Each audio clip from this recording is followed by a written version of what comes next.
Paddy Boyle by Keith Munro of Coogee 2034. Narrated by David Tredinnick. This story is not primarily about me, but I was party to it, and in many ways a beneficiary of it, so if you'll forgive me, I'll begin by briefly describing the context in which it took place.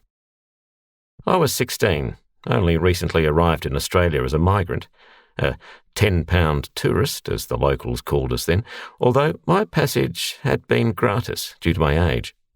Not a Pom, but a Scot, although the locals tended not to differentiate in those times. My first full-time job was in the staff office of the Postmaster General's Department in Sydney, and my duties then consisted of hand-delivering mail to the various PMG offices housed in the GPO itself and in other buildings around the city. I liked my job. It helped me familiarise myself with this new place I was living in.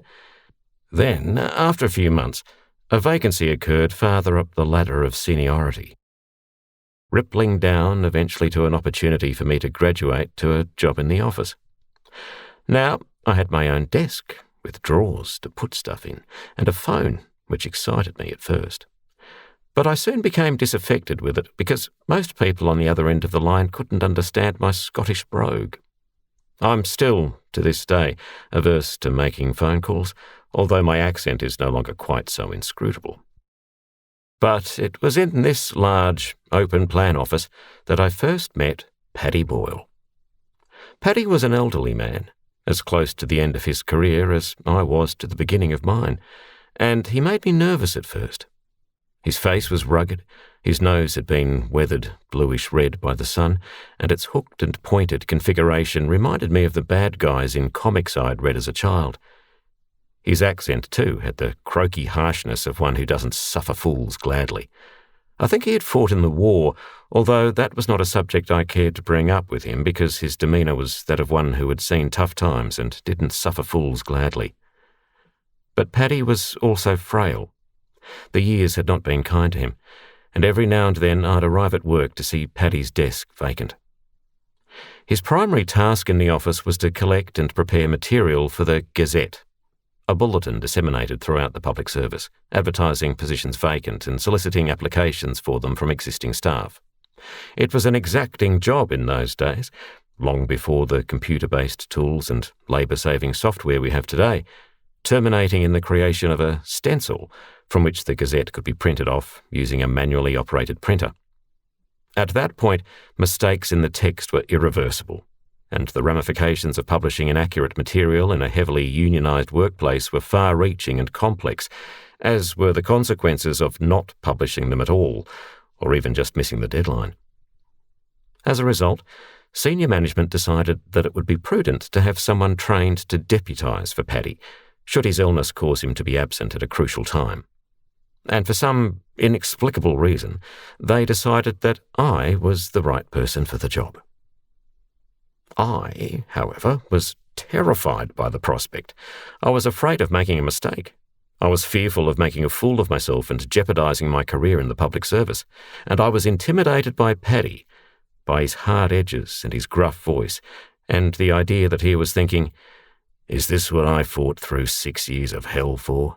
To train this snivelling, incompetent, long-haired 10-pound Pom to do a job a Joey in the pouch could do with its eyes shut?" But he wasn't thinking that at all. Right away, Paddy sensed my anxiety and had a pretty fair idea what was causing it, and he turned to me one day and said earnestly, and I'll never forget it, "The man who has never made a mistake has never made anything."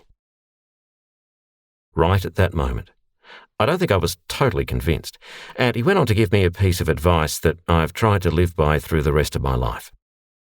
If you do make a mistake, there are 3 things you must do. First of all, own up to it. Don't try to cover it up. And certainly, never try to put the blame onto someone else. As soon as you realise what you've done, tell everyone who might be affected by it so that they have as much time as possible to take whatever action they can to lessen the impact of your mistake. Secondly, do whatever you can to fix the mistake. Don't leave it to others. Show that you understand the gravity of what you've done and are willing, and able to do everything in your power to minimise the damage. And finally, make sure that you learn from your mistake so that you'll never let it happen again. As time wore on, Paddy's health deteriorated and he needed to take more and more days off, and I was required to deputise for him more frequently.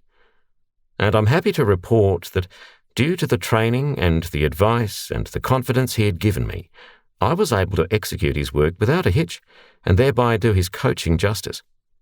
And there have been many subsequent occasions on which the advice he gave me then has held me in good stead. So, I have never forgotten Paddy.